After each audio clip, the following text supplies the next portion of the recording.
মাশাআল্লাহ তাবারাকাল্লাহ। এটা হচ্ছে বরিশাল সিটি। আমি আছি এখন বরিশাল সিটিতে, ঠিক আছে। এখানে আমার ওয়াইফের ভাতিজির রাতের সৌন্দর্যটা দেখা যাইতেছে।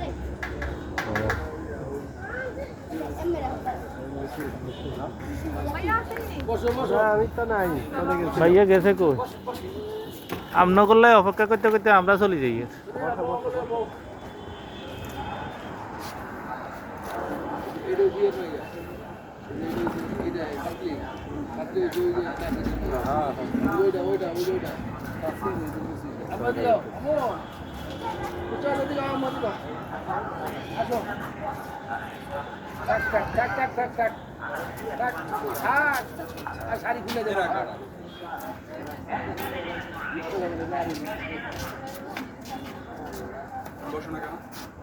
শান্ত।